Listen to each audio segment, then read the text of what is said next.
children when you took the plunge, and how did it work out getting them from the South African system into the Portuguese system? That was interesting. Dylan, being the eldest, was already in university doing his degree. He decided that he would never come to Portugal. He decided that he would come and visit us, but live with us was never on the cards. Alana, on the other hand, she's a Montessori school teacher, is her qualification. She never showed that much interest, but we felt, because you know your children, we felt that Alana probably would be the child that would come and live with us. Deanna and Alexandra were much younger. We knew that it was a matter of time before they came across. We just wanted to make sure that we were settled in before they did that. So Alana was the first one to come across. Our children always visited us every year. And Alana was the first one that said, you know what, she did really well in South Africa. She became head teacher and then was subsequently promoted to principal. But she also felt that she didn't like the insecurity, the lifestyle that she was living, which most South Africans go through. And she fairly early on joined us. We were living in Portugal for a couple of years before she came across. Dylan, on the other hand, was not that interested. He loves rugby, he loves the whole South African lifestyle. And a couple of years later, he said to me on one of his trips, we had a deal with the children that whenever they wanted to come across, they just need to pick up the phone and we would send them the tickets. And he came across, it was in the July, and he said to me, I think I'm done with South Africa. I want to move across. Yeah, he liked. And he came across in the December.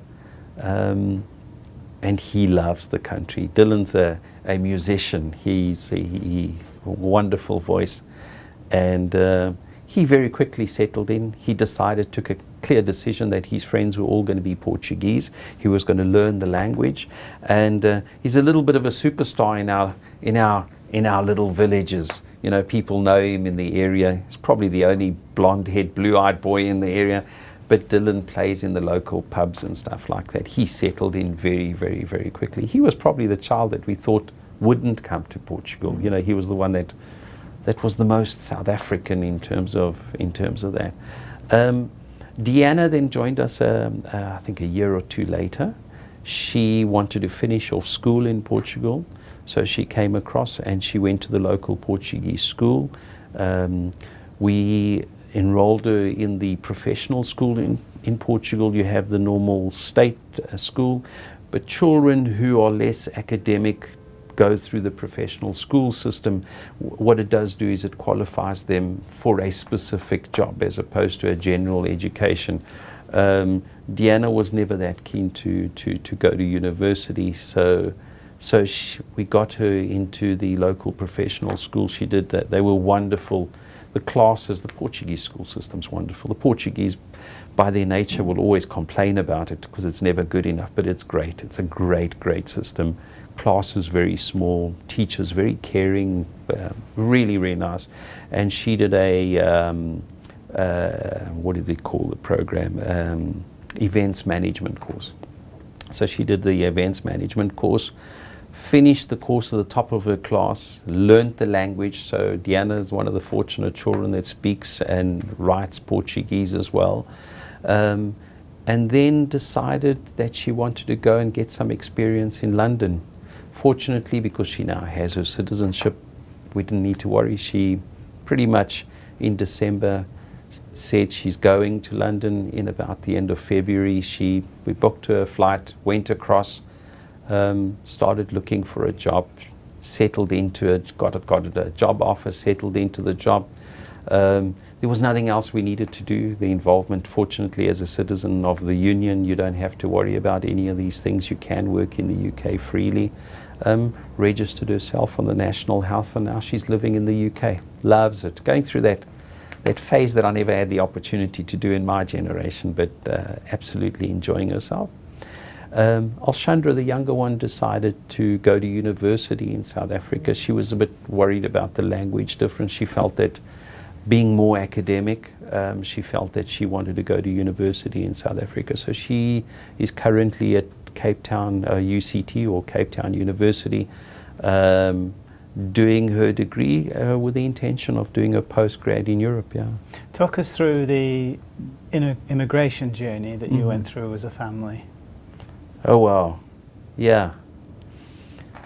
Fortunately for me, I have Portuguese heritage, so I was able to, my experience with them was wonderful. I walked into an immigration office at the point at which I walked in, my tourist visa had expired already, and I went up to the lady at the counter and I said to her in my broken Portuguese that my father was Portuguese, and that I wanted to get my residence because I wanted to stay in Portugal.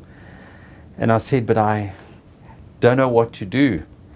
And the first thing she said to me, it is your right. You never have to worry about anything. You will never be sent home. And I was like, wow.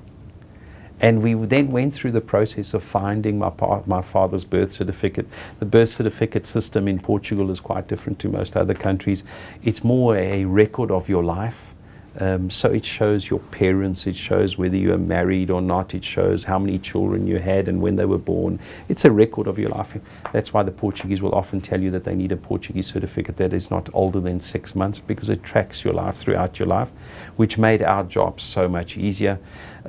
So having a combination of my father's details and my grandparents' details, we were able to find his birth certificate.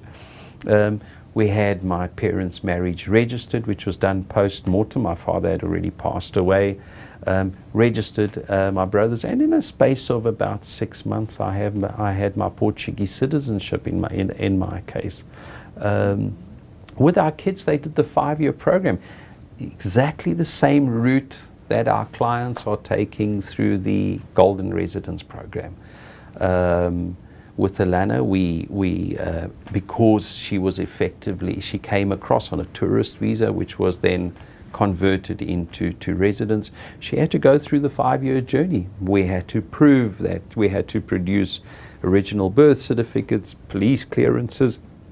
In her case, because she had effectively was illegally in Portugal, we had to make sure that she had a work contract. We had to make sure that she was registered with the National Health System. So we had to go through that whole process.